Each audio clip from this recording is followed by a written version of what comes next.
approximately 5 days ago, my dog Daisy, who's about a 60-pound mixed breed, we think has some pointer in her and maybe a few other things that we had rescued from the pound in Boulder, Colorado about 4 years ago. Well, Daisy is a thoroughbred of mixed breeds, I think. She runs really fast and likes to jump. And a few months ago, she jumped and injured her knee. And one day also had the zoomies, so worsened the knee problem. And come to find out, she tore her cruciate ligament, which is basically the ACL.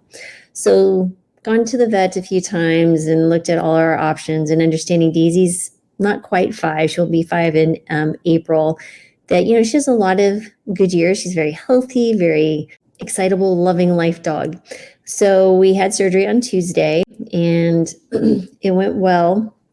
It is quite a process to bring the dog home and keep her in a confined space. We don't have a crate, so we bought some baby gates and put her in this little space in our living area that's also got the couch, and we got cushions, and she had the cone of shame on, and we bought one of those inflatable donuts, and oh goodness, and we had to put a harness on her and use this lift thing to go to the bathroom.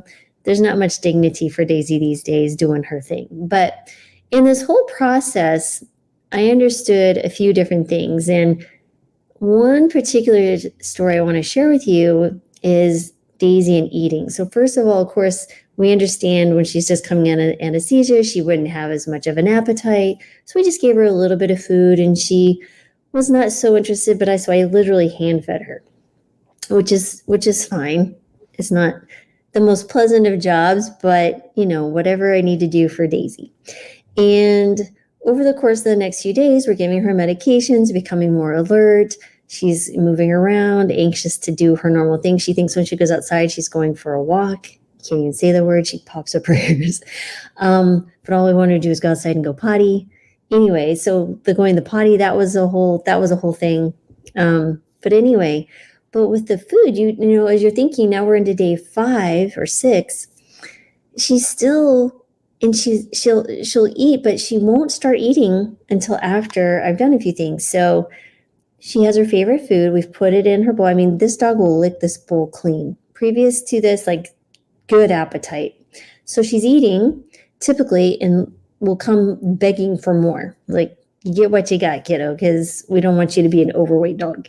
And we don't give her processed foods. We don't give her, puppuccinos from Starbucks or anything like that. We feed her good, healthy food. And so every meal, even this morning, I put the bowl in front of her, which was the food that she loves. She turned her nose up at it, even though she just walked outside, with the sling and everything else, and is moving and seems to be in a good mood, wagging her tail. But when I put the food in front of her, she's like, I want no part of it. She just stuffed her nose up. And so I'm like, okay, so I take a spoon now and I feed it to her. So she'll take it out of the spoon, or if I scoop it in my hand, she'll eat it.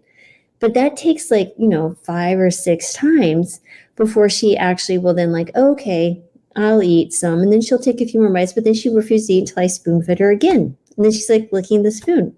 So I'm like, the food is the same in the spoon or whether it's in front of you. I'm trying to figure out what's going on.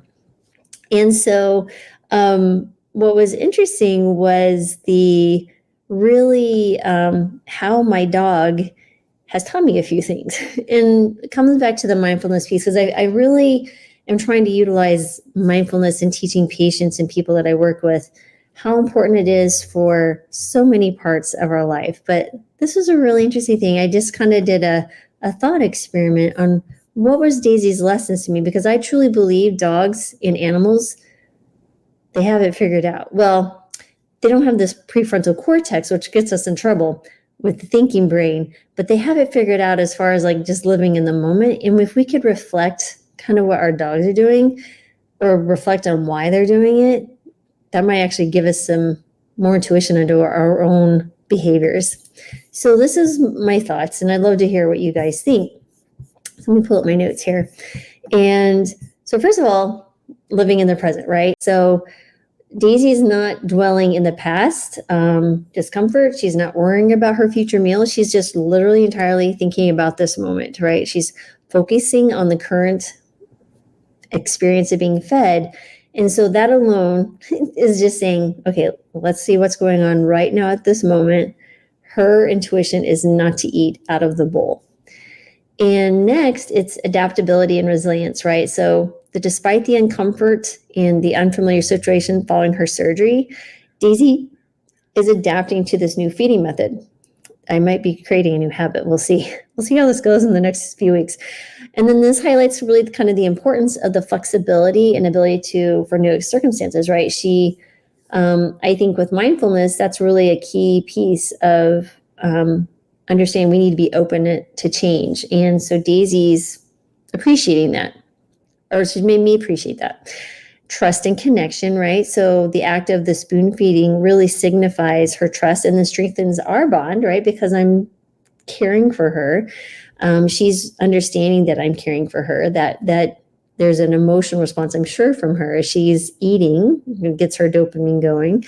And it's just really, and I think, an important reminder that nurturing relationships and the comfort and security that come from genuine connections with others, right? So we can't forget those who help us, right? How do we nurture those? Or someone who needs help, like our own children, for example, we might nurture. Acceptance, right? My dog accepts help without resistance, which can be seen as a form of mindfulness, I think. It just really teaches us to accept our current circumstances and situations and help by being offered by others without judgment. And then recognizing it's okay to rely on others during challenging times. I think so many of us, especially in the United States, we're like, we have to pull up our bootstraps and we're going to do it. And if you can't do it by yourself and just will your way through it, then, well, you're a loser and you just failed. Which is really, I think, another important reminder to nurture your community, and especially a community that has the same values as that you do. Because if you're sitting with someone or struggling with, maybe taking on new healthy habits, and you're not alone, you're all alone, and people around you are mindlessly continuing to, destroy their health by eating processed junk food and feeding their emotions instead of, feeding their bodies. It's really hard sometimes not to be pulled back into that yourself, because it takes a lot of fortitude to move forward. Anyway, went on a tangent there. So I think the next thing that's really important here is starting small, right? There's the willingness to begin eating independently after being spoon-fed. Just a few bites suggests the mindfulness principle of just kind of taking small steps. I think when you're in the present moment, you have two options. You can either accept the current situation or life circumstance, or you can act upon it. And I'm not saying react, but after thoughtful space and allowing whatever is occurring to be with you for a moment, and then deciding in your heart of hearts, is this right for me? How should I act? Then you make a choice that's probably going to be more aligned with your values and lead to a more positive outcome that you're hoping for. And that can always start small, and it starts small in the moment with your decision, the first decision that you can make in this moment. And so Daisy makes a choice to eat from a small bite, and then she's like, okay, I'm going to continue that. I remember this makes me feel good. It tastes good. And then, of course, listening to your body, right? Being intuitive. So Daisy's listening to her body's needs at that moment, even though I can't reason with her, is like, you need to eat this so you will heal.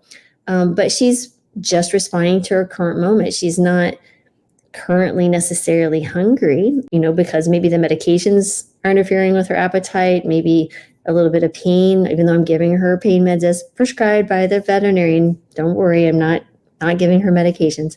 But I think, we often don't listen to our bodies. We respond to either eating or stress or procrastination or anxiety or worry, whatever you want to call it.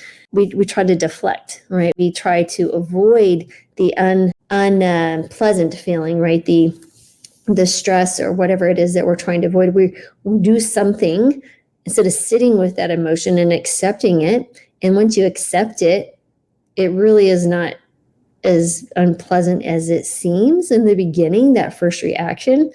But anyway, I think when you're stressed and we're eating, for an example, or you procrastinate something because you don't want to deal with it, you think it's going to be a very unpleasant task, sometimes just getting started in a very small way will help you. So, that journey of 1,000 miles, as they say, which seems really hard and long and arduous, well, when you think of it as a whole, sure, but what can you do right now is just take the first step, and that first step isn't so hard.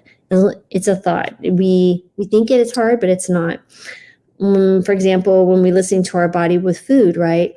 So instead of just reacting to an emotion or stress or anxiousness and saying, "Oh, I don't want to eat this," because when you fight it and that resistance, it makes you want to think about food even more. But instead, it's like go upstream and say, "Well, what was the emotion that caused that original me wanting to go eat something, even though I just ate lunch? Or was it this email that stressed me out, or whatever?" And just turning to the emotion and asking some questions like, okay, I'm having some anxiety or stress. Why am I having it?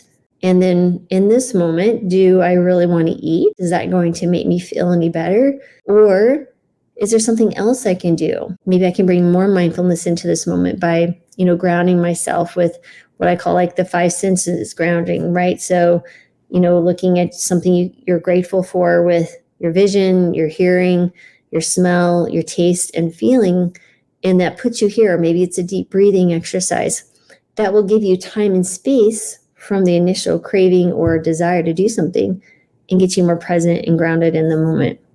So anyway, that all came from me spoon feeding Daisy. It's literally living in the present, adaptability and resilience, trust and connection, acceptance, starting small, and listening to one's body. And I think there's going to be moments like this in all of our lives that if we take the time to just be present and think, well, I could be really annoyed because I have to spoon feed Daisy, or I can go, wow, this is kind of interesting. I accept at the moment this is what Daisy needs. I'm willing to give it to her because I love her unconditionally. And what can this moment teach me as a person who's interacting with this animal at this point, my 4th child? And this is what I came up with.